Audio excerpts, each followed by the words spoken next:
Sir ఒక రిలేషన్‌షిప్‌లో ఒక్కొక్కసారి మనం ట్రావెల్ చేస్తున్నప్పుడు అవతల పర్సన్ మీద నమ్మకం కోల్పోతూ ఉంటాం.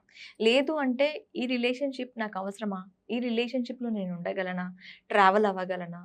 అనే ఒక సెల్ఫ్ డౌట్స్ అనేవి వస్తూ ఉంటాయి. సో, ఇలాంటి సిట్యుయేషన్‌లో ము ముందుకు వెళ్ళాలి అంటే ఏం చేయాలి? గ్రేట్ క్వెషన్ అండి. So, firstly we have to think అది చిన్న థింగ్ ఆర్ పెద్ద థింగ్ అని చెప్పేసి. బికాజ్ చిన్న చిన్న విషయాలనుకోండి, అక్కడ ఆపోజిట్ పర్సన్ నమ్మకంను ట్రస్ట్ దగ్గర ప్రాబ్లమ్ అయిందని చెప్పేసి వదిలేసామనుకోండి, వేరే ఇంకో రిలేషన్‌షిప్‌లో వెళ్ళినా కూడా సేమ్ ట్రస్ట్ అదే ప్రాబ్లమ్ వస్తుంది. And we have to realise that as humans we are not perfect. Hmm. AI itself is not perfect. ChatGPT ప్రపంచంలో కోట్ల మంది వాడుతున్నారు. చాట్‌జీపీటీ పర్ఫెక్ట్ కాదు. జెమినీ కూడా పర్ఫెక్ట్ కాదనమాట.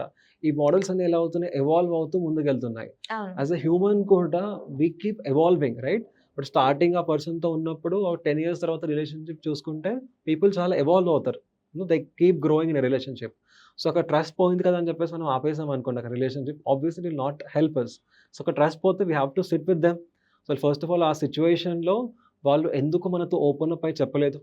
హ్మ్. మేబీ నేను చెప్తే ఈ పర్సన్ నన్ను అర్థం చేసుకోలేరు అని చెప్పేసి అనుకున్నారా? ఆర్ చెప్పడానికి అక్కడ సిట్యుయేషన్ అంత పెద్దది కాదా? ఆర్ భయం వల్ల చెప్పలేదా? సో, ఒకవేళ వాళ్ళు భయపడి చెప్పలేదంటే ఇట్స్ దట్ నేను కొంచెం ఇంకా ఓపెన్ అప్ అయ్యి ఉండాలి అని చెప్పేసి తెలుస్తుంది.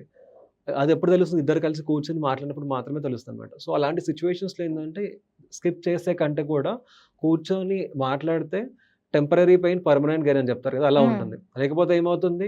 టెంపరరీ పెయిన్ అవాయిడ్ చేయడానికి ఇద్దరు కూడా మాట్లాడకుండా పక్కకెళ్ళిపోతే it will create a permanent problem. So, we okay. Always have to focus on that point of time to solve the problem. Okay. And అలా అని చెప్పేసి జస్ట్ స్కిప్ చేసినా కూడా తప్పే. స్కిప్ చేసినప్పుడు ఏంటి మీ బ్రెయిన్‌లో పెట్టుకొని అలానే ఓకే. ఒక సిట్యుయేషన్ గాని వదిలేస్తారు. సెకండ్ సిట్యుయేషన్ వదిలేస్తారు. థర్డ్ టైమ్ అయినప్పుడు 1, 2, 3 అన్నీ కలిపేసి ఒకేసారి it will be like a bomb blast. ఒకేసారి అన్నీ నువ్వు ఆ రోజు కూడా అలా చేస్తావు, ఆ రోజు కూడా అలా చేస్తావు అని చెప్పేసి చెప్తుంటారు. So, it's always good to solve then and there itself.